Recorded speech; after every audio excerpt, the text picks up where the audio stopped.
اعوذ باللہ من الشیطان الرجیم بسم اللہ الرحمن الرحیم الحمد للہ رب العالمین الحمد للہ الذی لا یبلغہ مدحتہ القائلون ولا یحصی نعماءہ العادون ولا یؤدی حقہ المجتہدون ثم الصلاة والسلام علی سیدنا و نبینا شفیع ذنوبنا طبیب نفوسنا الذي سمی فی السماء بأحمد وفی الارضین بأبی القاسم المصطفى محمد اللهم صل على محمد وعلى محمد وعلى آلہ الطیبین الطاہرین المعصومین واللعنۃ الدائمۃ علی اعدائہم من الآن الی قیام یوم الدین اما بعد فقد قال رسول اللہ صلی اللہ علیہ وآلہ وسلم ان لقتل الحسین حرارۃ فی قلوب المؤمنین لا تبردوا ابدا۔ معزز و مکرم سامعین محترم و واجب الاحترام پیروان مکتب ولایت، خداوند متعال کی بارگاہ میں ایک مرتبہ پھر شکر گزار ہیں کہ اس نے ہماری اس پرتقصیر زندگیوں کے اندر، اس مختصر سی زندگیوں میں ایک مرتبہ پھر ہمیں اس فرش عزا کے اوپر آنے، اس مکتب حسین میں تلمس کرنے اور اس مکتب شہادت سے درس لینے کی توفیق عنایت فرمائی۔ یہ ایک بہت بڑی نعمت جو خداوند متعال نے عطا کی ہے، اور در حقیقت جب ہم فرش عزا، عزاداری و مکتب حسین سے جڑ جاتے ہیں تو ایک طرح کی ابدیت اور جاودانگی مل جاتی ہے۔ در حقیقت مکتب حسین، مکتب کربلا ہی وہ مکتب ہے جس نے ہمیں سکھایا، جس نے ہمیں بتایا کہ اگر آپ اپنی مختصر سی زندگی کو، اپنی مختصر سی حیات کو، اپنے مختصر اور کمزور وجود کو جاودانگی عطا کرنا چاہتے ہیں، اپنی زندگیوں کو ابدی بنانا چاہتے ہیں، تو اس کا راز اور رمز کیا ہے، اس کا سر کیا ہے؟ امام حسین کی حقیقت اور محرم الحرام کی جو حقیقت ہے، اس نے ہمیں یہ درس عطا کیا ہے۔ اور اگر جیسا کہ آغاز ماہ حرام ہے، اور عموماً جب ہمیں کوئی ایک عظیم نعمت مل رہی ہوتی ہے اور خدا نخواستہ اس نعمت کی ہمیں صحیح طور پہ شناخت نہ ہو، اس کی معرفت نہ ہو، اس کو نہیں پہچانتے ہوں، تو اس نعمت کا صحیح طور پہ حق ادا نہیں کر پاتے، اس نعمت سے صحیح استفادہ نہیں کر سکتے ہیں۔ اگر آپ قرآن مجید کو اٹھا کر دیکھیے اور دوسری طرف اہل بیت کے فرامین کو دیکھیے، ان دونوں نے جا بجا، جگہ بجگہ، مختلف جگہوں کے اوپر ایک دوسرے کا تعارف کروایا ہے۔ اگر آپ اہل بیت کے فرامین کو دیکھیے، اہل بیت کے کلام نورانی کو دیکھیے، اہل بیت نے مختلف جگہوں کے اوپر قرآن مجید کا تعارف کروایا ہے، قرآن مجید کی پہچان کروائی ہے۔ کیوں قرآن مجید کی پہچان کروائی؟ اس لیے کہ خداوند متعال نے اہل بیت کے ذریعے ان عام انسانوں کو یہ بتایا ہے کہ اے عام انسانوں، تمہاری کمزور اور محدود عقلوں میں عظمت قرآن سما نہیں سکتی ہے، تم قرآن کی عظمت کو سمجھ نہیں سکتے ہو، تم قرآن کی عظمتوں کو درک نہیں کر سکتے ہو، میرے معصوم بندے تمہیں قرآن کی پہچان کرواتے ہیں، تمہیں قرآن کی شناخت کرواتے ہیں۔ لہٰذا مختلف جگہوں کے اوپر اہل بیت نے قرآن کا تعارف کروایا۔ کبھی کہا ان القرآن یجری مجری الشمس والقمر، یہ قرآن سورج کی طرح جاری ہے، سورج کی طرح طلوع کرتا ہے، غروب کرتا ہے۔ ایسا نہ سمجھنا کہ جس طرح سے آپ کے گھروں کے اندر مختلف چیزیں ہوتی ہیں، ہر دن گزرتا ہے وہ چیز وہی رہتی ہے، ایسا نہیں کہ یہ قرآن ہر روز ایک جیسا ہے، بلکہ یہ قرآن ہر روز ایک نیا پیغام لے کر طلوع کرتا ہے، اور اگر اس پیغام کو حاصل نہ کیا اسی پیغام سمیت غروب ہو جاتا ہے۔ یہ آپ کا فریضہ ہے کہ روزانہ قرآن سے ایک نیا پیغام لینا ہے۔ اور اسی طرح قرآن مجید کو خداوند متعال نے جا بجا ذکر اہل بیت سے پر کیا، ذکر اہل بیت و اہل بیت کا تعارف کروایا۔ کیوں؟ چونکہ خداوند متعال کو معلوم تھا کہ یہ ہستیاں جو میں نے کامل کی، یہ ہستیاں جن کو میں نے معصوم بنا کے بھیجا، اگر ایسے ہی بشریت کے حوالے کر دوں، اگر ایسے ہی اس عام انسان کے حوالے کر دوں، اس کی پہچان نہیں کر سکتا، اس کو نہیں جان سکتا، لہٰذا خود خداوند متعال اہل بیت کا تعارف کرواتا ہے۔ خداوند متعال خود اہل بیت کی شناخت کروا رہا ہے، اہل بیت کا ذکر کر رہا ہے، مختلف اوصاف کے ساتھ، مختلف فضائل کے ساتھ ان کو بیان کر رہا ہے، تاکہ انسانوں کو معلوم ہو جائے عظمت اہل بیت و شناخت اہل بیت کیا ہے۔ جب تمہیں اہل بیت کی معرفت حاصل ہو گئی، اب ایک عام انسان اہل بیت کی خدمت میں حاضر ہو کر اس نعمت سے صحیح استفادہ کر سکتا ہے۔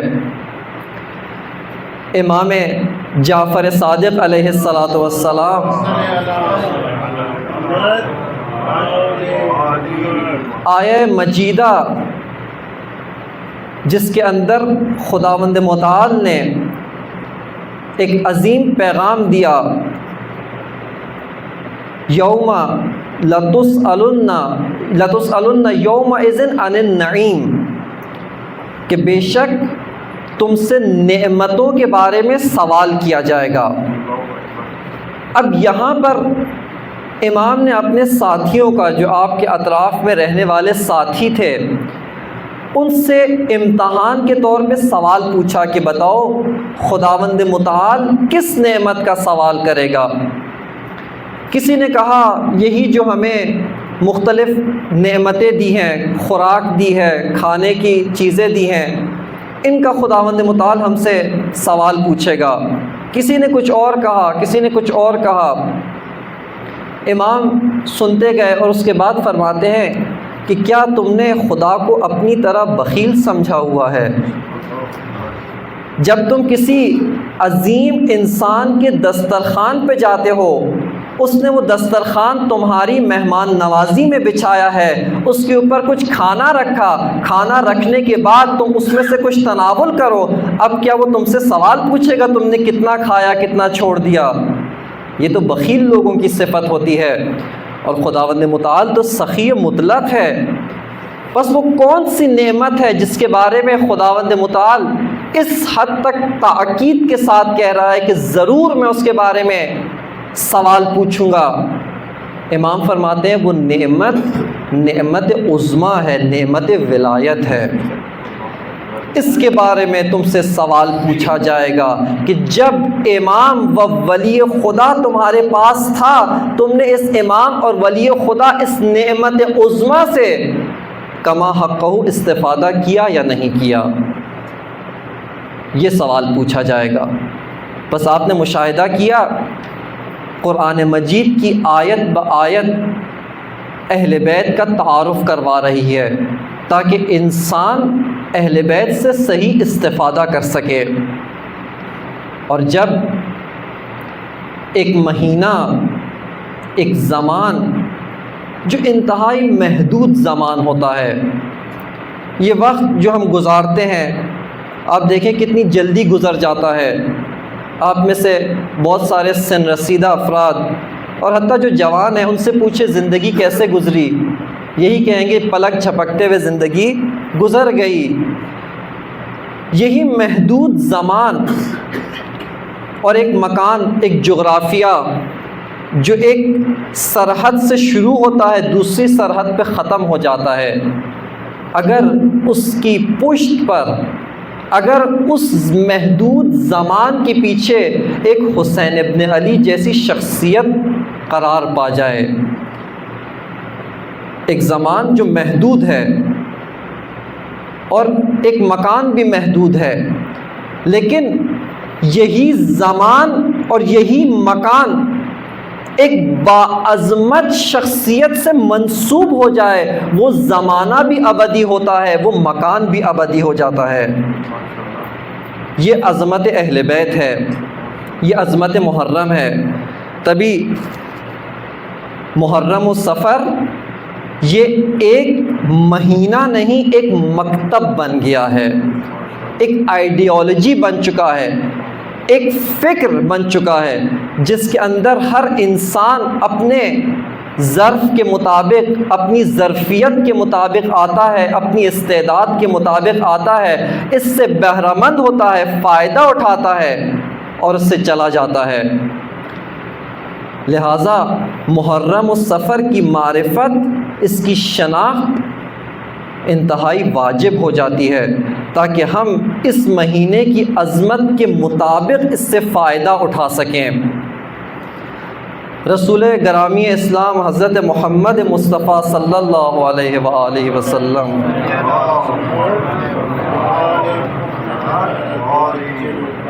ماہ مبارک رمضان کے شروع ہونے سے پہلے اپنے اصحاب کو، اپنے ساتھیوں کو بٹھاتے ہیں اور بٹھا کر خطبہ ارشاد فرماتے ہیں،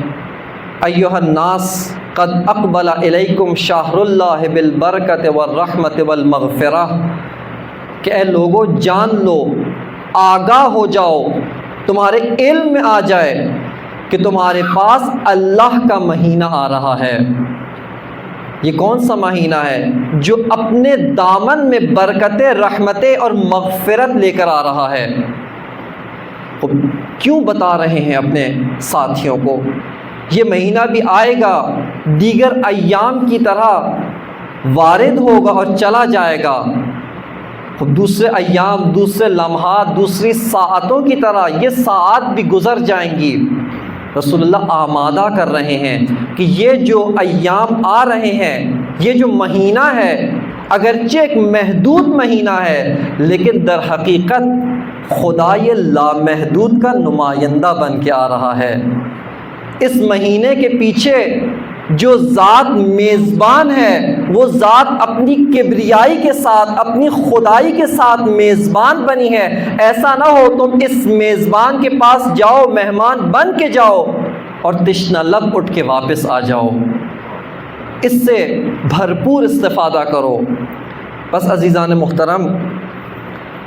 اسی طرح ماہ محرم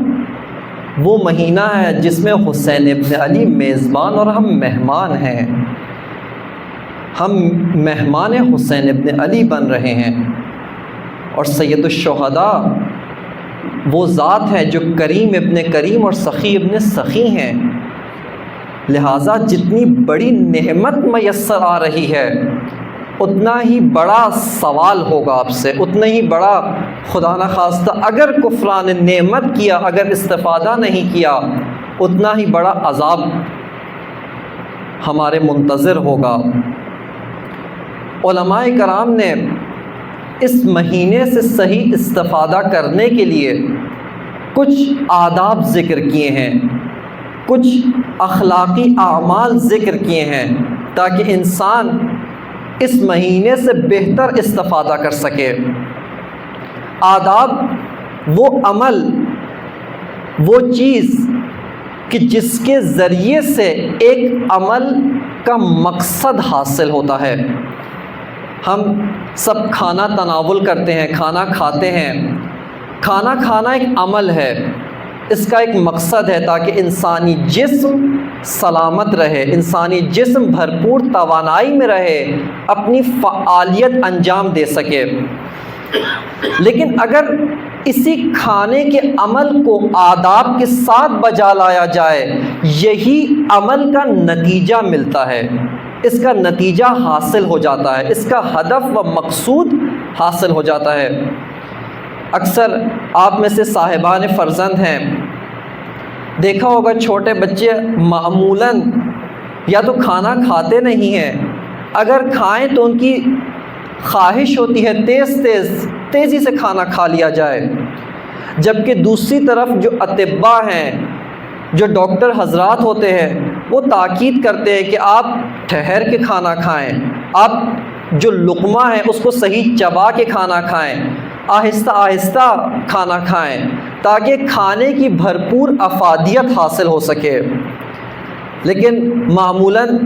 اس طریقے سے عمل نہیں کیا جاتا۔ جب یہ ادب رعایت نہ کیا جائے تو کھانا تو کھا لیا جاتا ہے، لیکن کھانے کا نتیجہ توانائی نہیں ہوتا، بلکہ وہ کھانا مضر بن جاتا ہے، وہ کھانا وبال جان بن جاتا ہے، وہ کھانا کسی اور شکل میں انسانی بدن سے خارج ہو جاتا ہے، لیکن انسان کو توانائی، انسان کو وہ قوت حاصل نہیں ہوتی۔ اسی طرح آپ ملاحظہ کریں، تعلیمی دنیا کے اندر، علمی دنیا کے اندر، ایک انسان اٹھے جائے، کلاس روم میں جا کے بیٹھ جائے اور وہیں پر استاد درس دے رہا ہے، استاد پڑھا رہا ہے، لیکن اس انسان کی ساری توجہ دیگر مشغولیات میں ہو، اس کا ذہنی تمرکز یا موبائل پر ہے یا کسی اور چیز کے اوپر ہے۔ در حقیقت آداب کلاس روم، آداب درس اس کی رعایت نہیں کرتا۔ ایسا انسان کلاس میں بیٹھا ہوا ہے، اپنا وقت خرچ کر رہا ہے، اپنا وقت ضائع کر رہا ہے، لیکن اس استاد کے درس سے اس کو کچھ حاصل نہیں ہوتا، اس کا وہ عمل اپنے مقصد تک نہیں پہنچتا ہے، اس کا وہ عمل نتیجہ بخش ثابت نہیں ہوتا۔ اسی طرح آداب محرم الحرام، یہ وہ آداب ہیں جن آداب کے ذریعے ہم اس محرم کا جو مقصد ہے وہ حاصل کر سکتے ہیں۔ آداب امامت وہ آداب ہیں کہ جب ایک امت، جب ایک انسان کسی امام کے خدمت میں آئے، کسی امام کے پاس پہنچے، وہ امام اس کو ایک عالی مقام عطا کر دیں۔ آپ یہیں پر ملاحظہ کیجئے، کربلا کے کرداروں میں سے ایک کردار جس نے سب کچھ پایا ہے، جو کچھ بھی پایا ہے وہ ادب کی وجہ سے پایا ہے۔ اس کے ادب نے اس کو کہاں سے کہاں لا کر کھڑا کر دیا، اور وہ حضرت حر ہیں، جناب حر۔ ان کے کردار، ان کی عظمت، ان کے اگر امام حسین سے پہلے دیکھا جائے ان کی کوئی فضیلت نہیں ملتی، لیکن جناب حر کا امام حسین کی بارگاہ میں ادب ان کو حر سے حضرت حر بنا گیا۔ ان کو کربلا کے کرداروں میں ایک ایسا کردار جس کے سامنے ساری انسانیت سر تعظیم خم کرتی ہے، وہ کردار بنا دیا۔ یہ حضرت حر نے اپنے ادب کی وجہ سے پایا، وہ ادب کہ جو بارگاہ امامت و بالخصوص بارگاہ حضرت زہرا میں انہوں نے دکھایا۔ اس وجہ سے وہ ایک یزیدی لشکر سے حسینی کردار بن گئے۔ لہٰذا محرم الحرام، اس کے آداب ذکر کیے۔ میں مختصر 2-3 ادب آپ کی خدمت میں پیش کرتا ہوں اور اس کے بعد اپنے موضوع کی جانب بڑھتے ہیں۔ صلوات پڑھ لیجئے محمد و آل محمد پر۔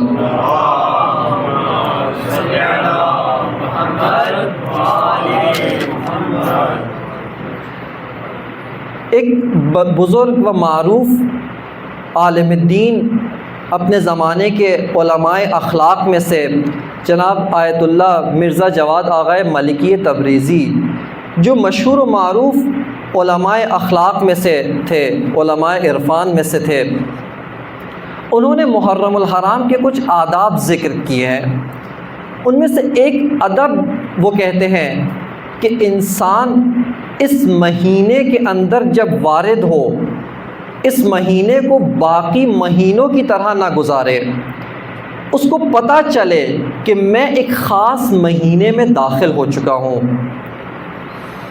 جیسا کہ ہم روز مرہ کی معمول کی زندگی کے اندر اٹھتے ہیں، بعض کام انجام دیتے ہیں، بعض امور بجا لاتے ہیں اور اس کے بعد ہمارا دن تمام ہو جاتا ہے۔ یہ ایک روٹین کے مطابق ایک روزمرہ زندگی گزار رہے ہوتے ہیں، لیکن اگر یہی ایام اس کے اندر کوئی حادثہ رونما ہو جائے، خدا نہ خواستہ کسی کا عزیز اس دنیا سے رخصت ہو جائے، کسی کے والد، کسی کی والدہ، کسی کا کوئی اور عزیز، یہاں پر آپ دیکھیں اس کی یہی کیفیت متبدل ہو جاتی ہے، متغیر ہو جاتی ہے، زیر روح ہو جاتا ہے وہ انسان، اس کی کیفیت تبدیل ہو جاتی ہے۔ وہ فرماتے ہیں کہ ان ایام کے اندر، ماہ محرم کے اندر ظاہری حزن سے شروع کریں۔ اس کا ایک نمونہ یہی لباس تبدیل کرنا، لباس عزا اختیار کرنا، لباس عزا اپنانا، اس کا ایک ادب ہے۔ اس کے بعد فرماتے ہیں آپ کے روزمرہ کی لذتیں،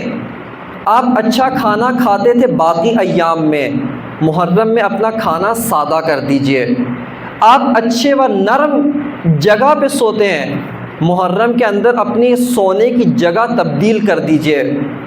یہ بلکہ یہیں پہ میں لگے ہاتھوں ذکر کرتا جاؤں، ہمارے بعض بزرگان، خدا ان کو طول عمر عطا کرے، انہوں نے ذکر کیا، وہ کہتے ہیں، جن کی عمر زیادہ ہے، انہوں نے آپ میں سے بعض نے شاید مشاہدہ کیا ہوگا، وہ کہتے تھے کہ پہلے ایام میں جب ماہ محرم آتا تھا، چارپائیاں ہم کھڑی کر دیتے تھے، چارپائیاں اٹھا دی جاتی تھیں، زمین پہ سویا جاتا تھا محرم کے احترام میں۔ یا اس کے علاوہ دوسرے لوگ جو بہت سے کام باقی ایام میں انجام دیتے تھے، محرم کے احترام کی وجہ سے ترک کر دیتے تھے۔ خب یہ ایک ظاہری احترام ہے، لیکن یہ ظاہری احترام، یہ ظاہری محرم کے آداب انسان کے دلوں کو متاثر کرتے ہیں، انسان کے دلوں کو آمادہ کرتے ہیں، تاکہ ہم مدرس کربلا، معلم کربلا سے اس کا پیغام حاصل کر سکیں۔ اسی طرح فرماتے ہیں کہ انسان پر، یہی مرجع بزرگوار، عالم بزرگوار فرماتے ہیں کہ انسان ایک ایسی حالت طاری کرے، ایسی حالت حزن کی حالت میں ہو کہ گویا اس کا کوئی عزیز اس دنیا سے رخصت ہو گیا ہے، گویا اس کا کوئی قریبی ساتھی اس سے بچھڑ گیا ہے۔ یہ ایک ظاہری آداب ہے، ظاہری بعض آداب جو انسان کو حقیقت محرم کے نزدیک کرتے ہیں، حقیقت محرم سے جوڑ دیتے ہیں۔ ایک اور ادب جو ائمہ اہل بیت نے ذکر فرمایا، وہ یہی آداب مجلس عزا ہے۔ اسی مجلس عزا میں شرکت کرنا، فرش عزا بچھانا یا فرش عزا پر تشریف لے کر جانا، شرکت کرنا ہے۔ انہی مجالس عزا کے بارے میں امام جعفر صادق علیہ السلام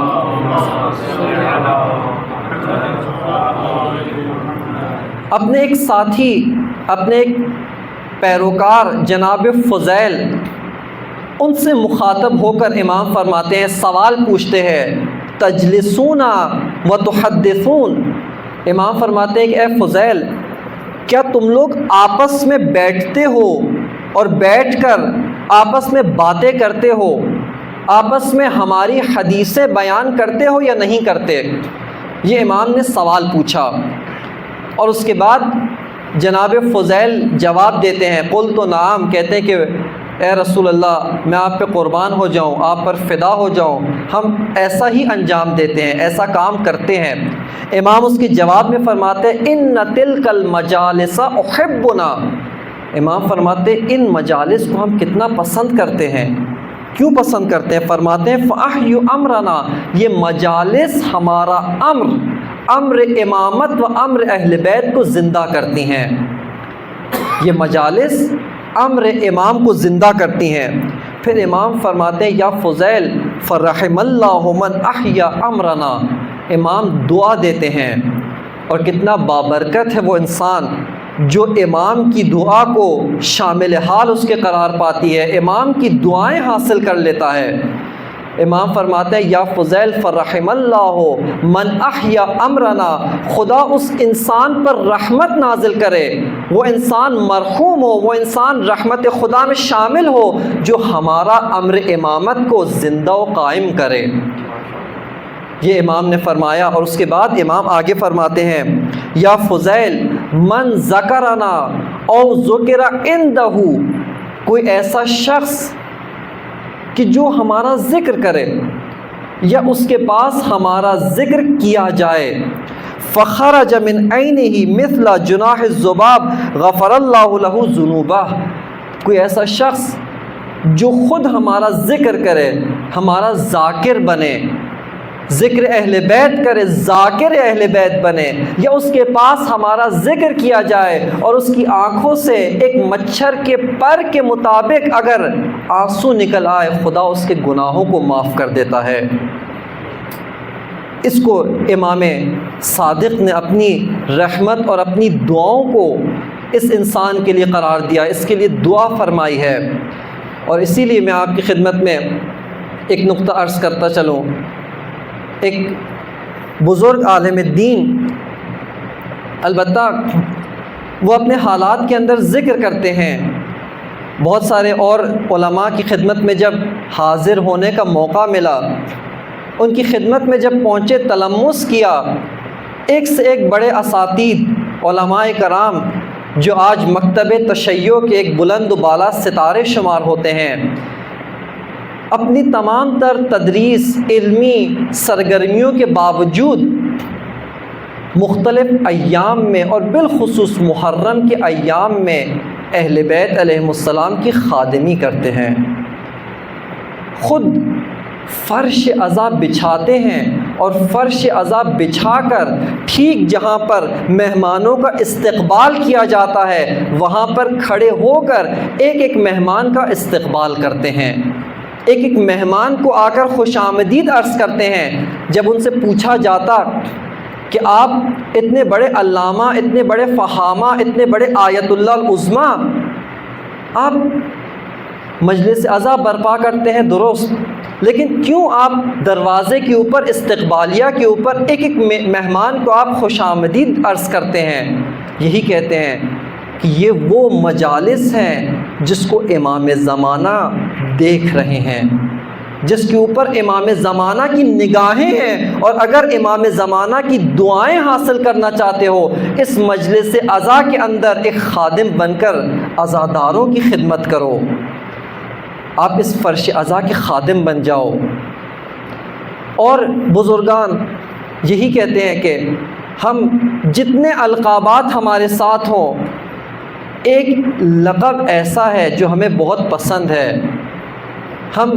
اس لقب کو بہت پسند کرتے ہیں، کہتے ہیں وہ یہی لقب ہے ذاکری اہل بیت، ہمیں ذاکر حسین کہلوایا جائے، ہمارے نام کے آگے یہ لکھا جائے کہ یہ فلاں انسان ذکر اہل بیت کرتا تھا، ذکر حسین ابن علی کرتا تھا۔ یہ وہ مقام ہے جس کو بزرگان حاصل کرنے کی کوشش کرتے تھے اور کرتے ہیں۔ بس دوسرا ادب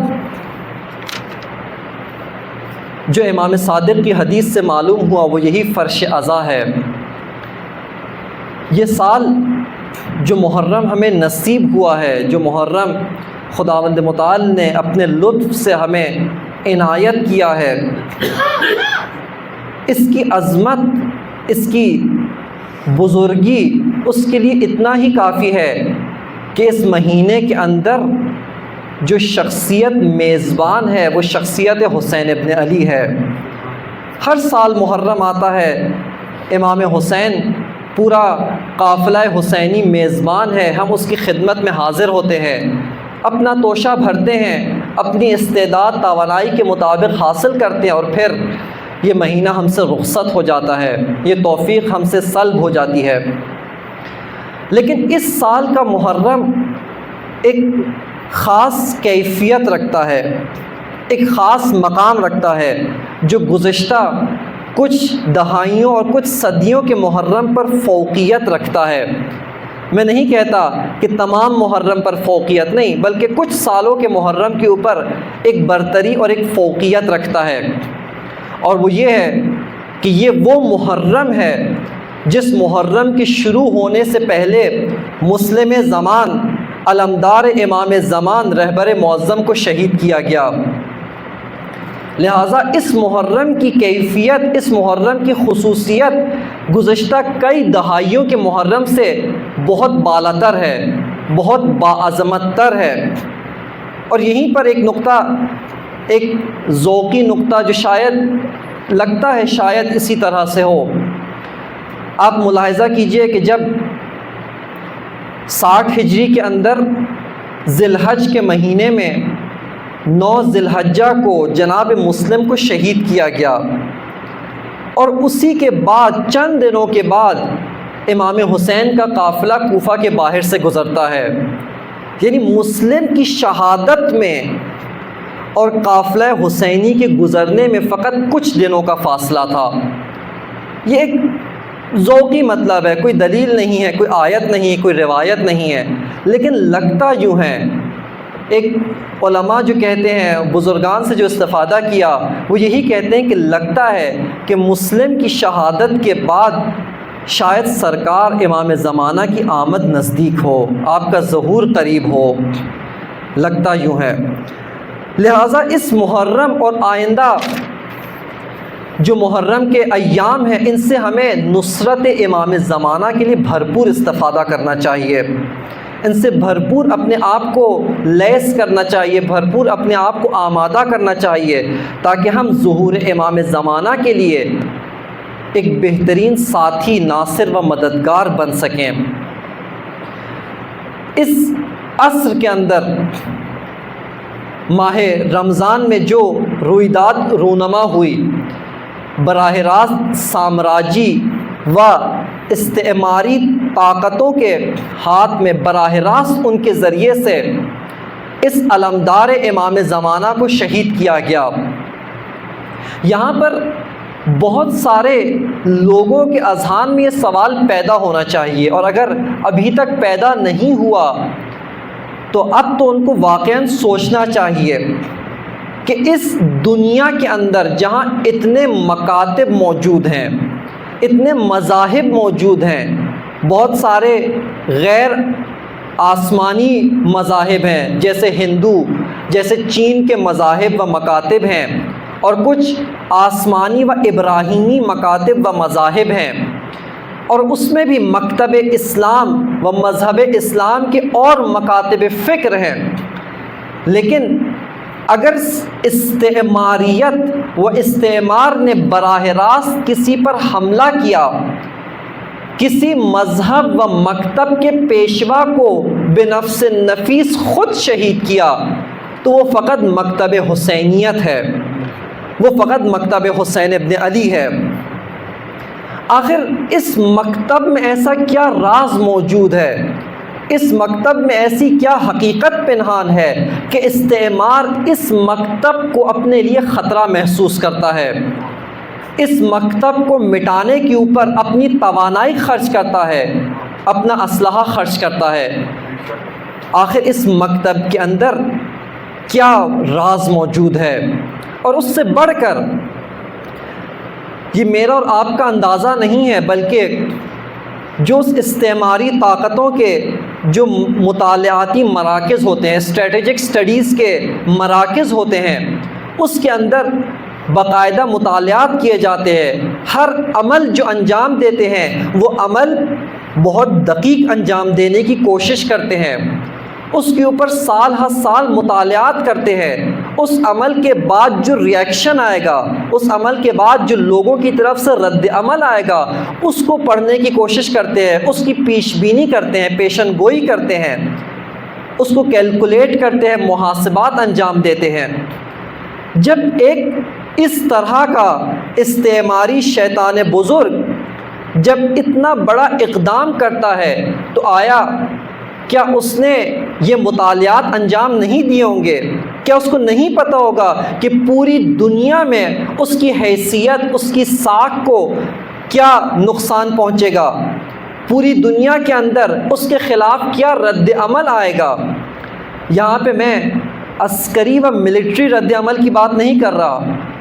دیگر رد عمل، لوگوں کی نفرت اس کے خلاف ہوگی، لوگوں کے عوامی جذبات، عوامی عواطف اس کے خلاف ہوں گی، رائے عامہ اس کے خلاف ہموار ہو جائے گی، اس کے خلاف بن جائے گی، خوب انہوں نے قطعاً کئی مہینوں کے مطالعات انجام دیے ہوں گے، لیکن اس سب کے باوجود انہوں نے یہ اقدام انجام دیا، یہ عمل انجام دیا۔ اس کی وجہ کیا ہے؟ اس کی وجہ یہی ہے کہ استعمار، چاہے وہ استعمار کہن ہو، استعمار جو جنگ عظیم دوم سے پہلے کا استعمار ہو یا آج کا استعمار ہو، ہر استعمار نے جس مکتب کو اپنا دشمن پایا ہے، جس مکتب کو اپنے خلاف پایا ہے، وہ فقط مکتب حسین ابن علی ہے۔ اسی مکتب کی طرف سے ان کو مقاومت و مزاحمت کا سامنا کرنا پڑا ہے۔ لہٰذا جہاں مکتب امام حسین، جہاں حقیقت کربلا و محرم الصفر کے لیے علماء نے مختلف عناوین ذکر کیے ہیں، مختلف عناوین و القابات جو اس کی معرفت ہمیں بتاتے ہیں، انہی میں سے ایک عنوان کہ جو بے جا نہیں ہوگا وہ یہی ہے کہ کربلا استعمار شکن تحریک کا نام ہے۔ ایک ایسی تحریک، ایک ایسی نہضت، ایک ایسا مکتب کہ جو مکتب استعمار کی بنیادوں کو متزلزل کر دیتا ہے، جو مکتب استعمار کے بلند و بالا محلات، ان کے بلند و بالا ایوانوں کو مسمار کر دیتا ہے، یہ مکتب حسین ابن علی ہے۔ عمومی طور پہ جب کربلا کا ذکر کیا جاتا ہے، کربلا کا اس کی آئیڈیالوجی کو بیان کیا جاتا ہے، ظلم کے خلاف اس کی داستان کو ذکر کیا جاتا ہے، تو ہم ظالم استبداد کی طرف متوجہ ہوتے ہیں۔ ہم جس کو انگریزی زبان کے اندر ڈکٹیٹرشپ کہتے ہیں، استبداد، مونارکی، اس کی طرف متوجہ ہوتے ہیں، اور قیام امام حسین علیہ السلام کو بھی اسی پہلو سے پڑھتے ہیں اور مطالعہ کرتے ہیں کہ امام حسین نے اپنے زمانے کے استبداد اور اپنے زمانے کے ڈکٹیٹر کے خلاف قیام کیا اور اس کے خلاف امام نے قربانی دی۔ لیکن اس کے علاوہ جو ایک اور حقیقت ہے، ایک اور اجتماعی پہلو جو ہے وہ ہے استعماریت، اس کی طرف کم مطالعات انجام دیے جاتے ہیں، اور کربلا کو در مقابل استعماریت کم دیکھا جاتا ہے۔ اس کی بھی ایک وجہ ہے، اگرچہ انجام دیے ہیں مطالعات، انجام دیے جاتے ہیں، مطالعات کیے جاتے ہیں، لیکن اس کی ایک وجہ ہے، اور وہ یہ ہے کہ استعمار کی کوشش یہ ہوتی ہے کہ اس طریقے سے کارروائی کرے، اس طریقے سے واردات انجام دے، اس طریقے سے عمل انجام دے کہ اس کی طرف کوئی متوجہ نہ ہو سکے، اس کی طرف کسی کو پتہ نہ چلے۔ جیسا آپ صاحبان مطالعہ ہیں، اسی بر صغیر کی تاریخ کو آپ نے گہرائیوں سے مطالعہ کیا ہے، آپ دیکھیے استعمار اسی بر صغیر کے اوپر قبضہ کرنے آتا ہے، تجارت کا عنوان لے کر آتا ہے، خوشحالی آبادانی کا عنوان لے کر آتا ہے، اور کہتا ہے کہ ہم تمہاری سرزمینوں کو آباد کرنا چاہتے ہیں، ہم تمہیں اقتصادی خوشحالی دینا چاہتے ہیں۔ یہ عنوان لے کر آیا، دیگر ممالک میں گیا، یہی عنوان لے کر کے گیا۔ اس وجہ سے جو اس سرزمین کے رہنے والے باشندے ہوتے ہیں، اس سرزمین کے رہنے والے لوگ ہوتے ہیں، وہ لوگ استعمار کی طرف متوجہ نہیں ہو پاتے، استعمار کی حقیقت کو سمجھ نہیں پاتے، اور جیسا کہ علامہ اقبال نے کہا، کئی نقابوں کے پیچھے چھپے ہوئے اس مکروہ چہرے کو سمجھ نہیں پاتے ہیں۔ لیکن در حقیقت یہ مکتب کربلا کی بصیرت ہے، اور مکتب کربلا میں پروان چڑھنے والوں کی بصیرت ہے کہ استعمار جس چہرے کے ساتھ ان کے پاس آئے، وہ اس کی نقاب اتار کر اس کا پیچھا کرتے ہیں اور اپنے ملکوں سے باہر نکال دیتے ہیں۔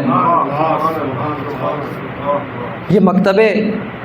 حسین میں پروان چڑھنے والے امام خمینی کی بصیرت ہے کہ آپ نے ہر چہرے کے پیچھے چھپے ہوئے اس استعمار کو دیکھ لیا، اس استعمار کو سمجھ لیا۔ لہٰذا جب امام خمینی اپنی نہضت کا آغاز کرتے ہیں، اپنی تحریک کا آغاز کرتے ہیں، اس وقت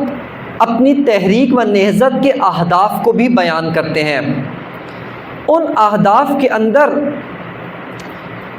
جیسے ایک بلند مدت اہداف ہوتے ہیں، کچھ کوتاہ مدت کے اہداف ہوتے ہیں، شارٹ ٹرم گولز ہوتے ہیں۔ اس کے اندر امام نے واضح طور پر ذکر کیا، کب کی بات ہے کہ جب قوم کے اندر امام کا کوئی یار و مددگار نہیں تھا، جب قوم میں امام اپنی تحریک، اپنی نہضت آغاز کر رہے تھے، اس وقت امام کی نگاہیں فقط ایران پہ نہیں تھیں، امام کی نگاہیں فقط استبداد رضا شاہ پہلوی پر نہیں تھیں، بلکہ امام کی نگاہیں استعمار پر تھیں۔ امام نے اس وقت اپنے اہداف میں ذکر کیا کہ ہم اس پوری زمین کو استعماری سامراج سے پاک کرنا چاہتے ہیں۔ یہ اس وقت کے اہداف میں امام نے ذکر کیا ہے۔ بس یہ مکتب کربلا کی بصیرت ہے، اور اسی وجہ سے آپ اس کا دوسرا پہلو بھی دیکھ لیں کہ 15ویں صدی سے جو استعمار آغاز ہوا، جس استعمار کا آغاز لگ بھگ 15ویں صدی سے ہوا، اور یہ استعمار کبھی مختلف شکلوں میں آیا۔ انشاءاللہ خداوند متعال نے توفیق دی، آپ کی خدمت میں جس حد تک ہو سکا بعض مطالب عرض کروں گا۔ یہ مختلف شکلوں میں آیا، کبھی پرتگال اس استعمار کا علمبردار رہا ہے، مختلف ممالک پہ اس نے قبضہ کیا، اور آج ایک دوست کے مطابق اس نے تحقیق کی اور کہتا ہے کہ آج بھی 35 افریقائی ممالک ایسے ہیں جن کو یہ حق حاصل نہیں ہے کہ وہ اپنی جو تجارت کرتے ہیں عالمی منڈیوں میں، جو درآمدات اور برآمدات کرتے ہیں، جو مال بیچتے ہیں، اس مال کا پیسہ براہ راست ان کے اپنے بینکوں میں نہیں آتا، پہلے پیرس کے سینٹرل بینک میں جاتا ہے، اس کے بعد وہ ممالک اپنی ضرورت کے مطابق درخواست دیتے ہیں کہ ہمیں ان اخراجات کے لیے اتنے پیسوں کی ضرورت ہے،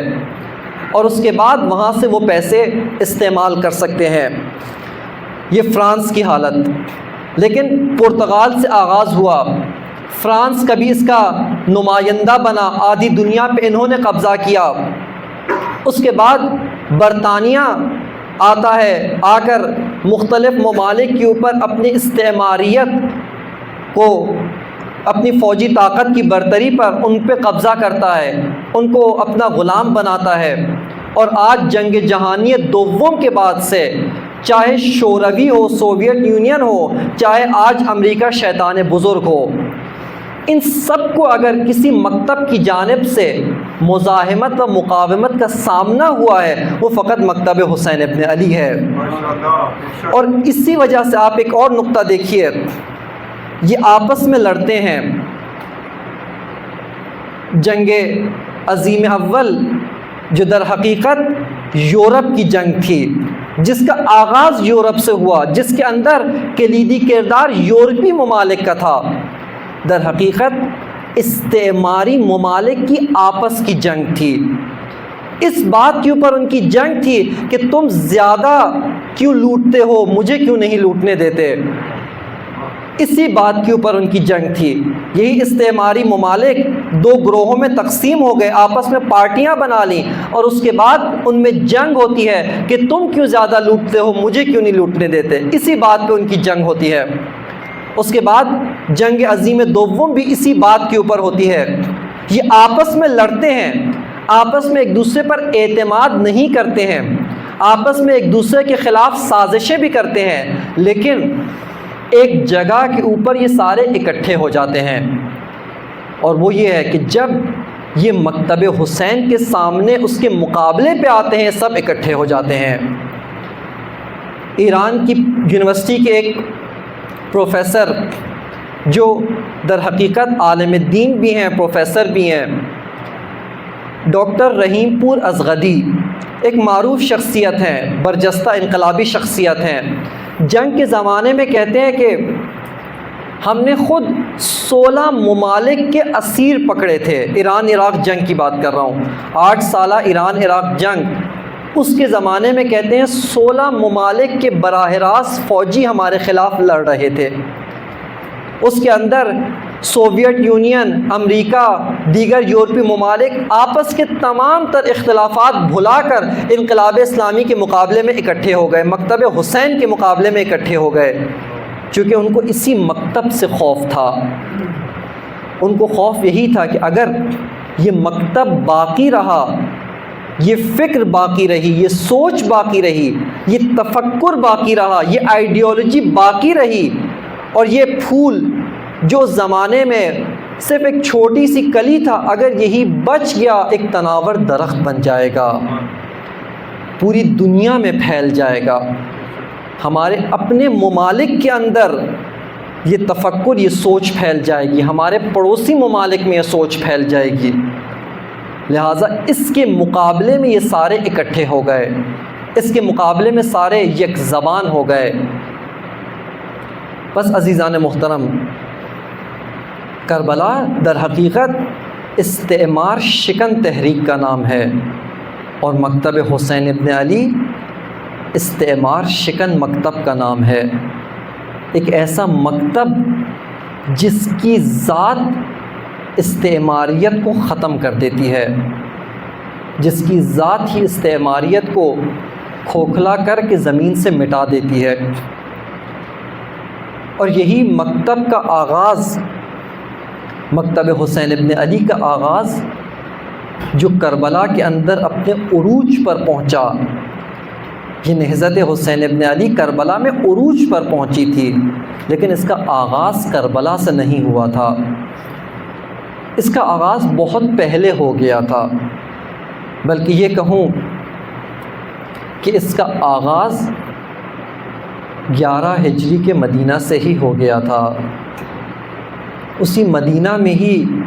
کربلا کی بنیادیں ڈالی جا چکی تھیں، اور اس سے پہلے کہ زینب بنت علی کو اسیر کیا جائے، زہرہ مرضیہ کا دروازہ جلایا گیا، اس سے پہلے کہ خیام حسینی جلیں، بیت زہرا جلایا گیا۔ بس عزادارو، وہ قیام، وہ نہضت کہ جو سیدہ نے شروع کی تھی، جس کی بنیاد بی بی نے رکھی، جس کے اندر مسلمانوں کے دلوں کو، ان کے ضمیروں کو جھنجھوڑا، جس کے اندر مسلمانوں کے اس سوئے ہوئے بیدار ضمیر کو آواز دینے کی کوشش کی، اس کو جگانے کی کوشش کی، اور چونکہ اس وقت مسلمانوں کے ضمیر بیدار نہیں ہوئے،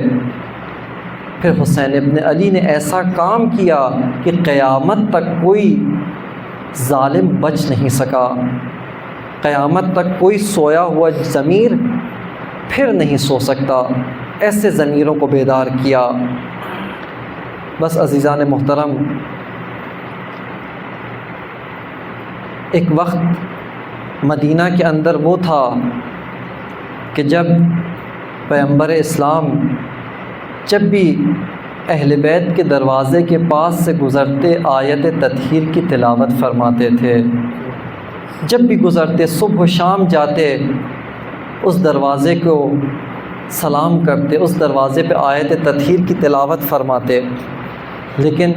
ایک وقت ایسا آیا پورا مدینہ دروازہ جلانے کے لیے آ گیا، پورا مدینہ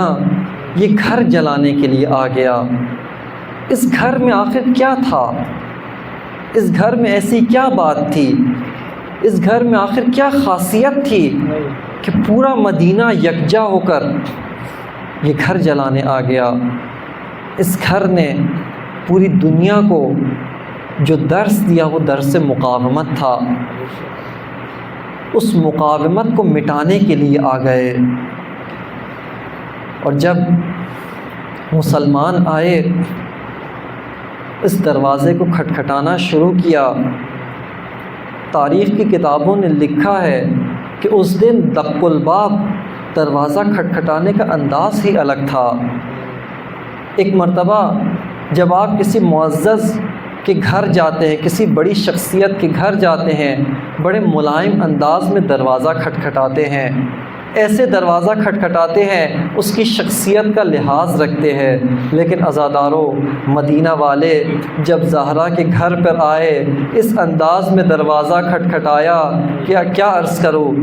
دروازہ کھٹکھٹا نہیں رہے تھے، دروازہ پیٹ رہے تھے۔ ایک مرتبہ مولا کائنات دروازہ کھولنا چاہتے تھے، دروازے کی جانب بڑھنا چاہتے تھے، لیکن بی بی نے مولا کائنات کو بٹھایا۔ بی بی فرماتی ہے کہ اے ابن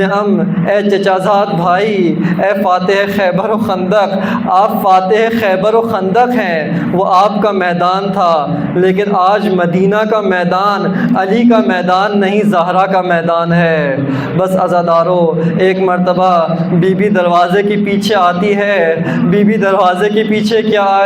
سوال پوچھتی ہے، من انتم، بتاؤ تم کون ہو، کیوں دروازہ کھٹکھٹا رہے ہو؟ عزادارو،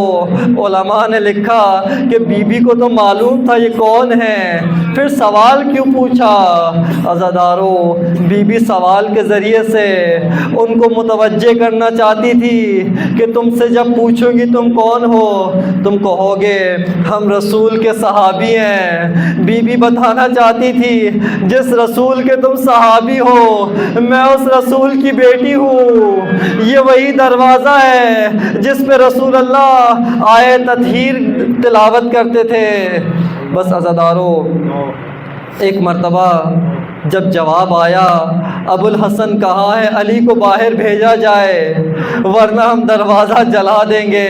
بس عزادارو، کاش ان مسلمانوں نے فقط دھمکی دی ہوتی، دروازے پہ آگ نہ لگائی ہوتی۔ لیکن ایک مرتبہ مدینے کے آسمان نے کیا دیکھا؟ آئے تطہیر کے دروازے سے آگ کے شعلے بلند ہو رہے تھے۔ اے کاش مسلمانوں نے دروازہ جلنے کا انتظار کیا ہوتا، پھر دروازے میں داخل ہوتے۔ بس عزادارو، ایک مرتبہ دروازے کو لات ماری گئی، دروازے کو ٹھوکر ماری گئی۔ بی بی زہرا ایک مرتبہ در و دیوار کے درمیان زخمی ہو جاتی ہے۔ بس عزاداران محترم، عزاداران سید الشہداء، ایک مرتبہ جب یہ بلوائی داخل ہوئے، گھر میں آتے ہیں، ابو الحسن کو لے کر آتے ہیں، علی ابن ابی طالب کو لے کر آتے ہیں، لیکن کس انداز میں لے کر جا رہے ہیں؟ بس عزادارو، روایت کہتی ہے اس انداز میں لے کر گئے، علی کے سر پہ امامہ نہیں تھا، علی کے کندھوں پہ ردا نہیں تھی، علی کے کندھوں پہ عبایا نہیں تھا۔ بس عزادارو، میں نہیں پڑھ سکتا یہ کیسے لے کر گئے، لیکن ایک جملہ کہتا ہوں، ایک عالم دین، ایک مرجع تقلید پڑھ رہے تھے، کہہ رہے تھے ایک وقت امیر شام نے مولا کائنات کو خط لکھا، اس خط کے اندر امیر المومنین کو یاد دلایا کہ اے علی، آپ کو یاد ہے مدینہ میں آپ کے ساتھ کیا ہوا تھا۔ بس عزادارو، وہاں پہ وہ ملعون ایک جملہ کہتا ہے جو خون کے آنسو رونے کے لیے کافی ہے، جس نے بی بی کو اپنا زخم بھلا دیا۔ عزادارو، اس خط میں وہ کہتا ہے، اے علی، مدینہ کے اندر آپ کو جب گھر سے لے کر گئے، آپ کے گلے میں رسی باندھ کے لے کر گئے۔ بس عزادارو، ایک مرتبہ بی بی نے مولا کائنات کی حالت دیکھی، ہاتھ سے دامن پکڑا۔ بس عزادارو، ان لعینوں نے جب مولا کو کھینچنا شروع کیا، بی بی زہرا کے قدم مدینہ کی خاک پہ رگڑتے ہوئے آئے، بی بی نے ہاتھ نہیں چھوڑا۔ بس عزادارو، ایک مرتبہ جب بی بی کا ہاتھ نہیں چھٹا، ایک تازیانہ بی بی کا ہاتھ کو زخمی کرتا ہے، بی بی کا ہاتھ چھوٹ جاتا ہے۔ عزادارو، میں نہیں جانتا بی بی کیسے مسجد گئی مولا کے دفاع میں، جب مدافع ولایت مسجد پہنچی، دیکھا علی ابن ابی طالب کو کھڑا کیا ہوا ہے، باقی سارے بیٹھے ہوئے ہیں۔ بس عزادارو ایک اور منظر بی بی نے جب دیکھا، دیکھنے کے بعد بی بی نے کہا کہ اگر میرے چچا زاد بھائی کو نہیں چھوڑا، میں ابھی رسول اللہ کے روضے کی طرف رخ کر کے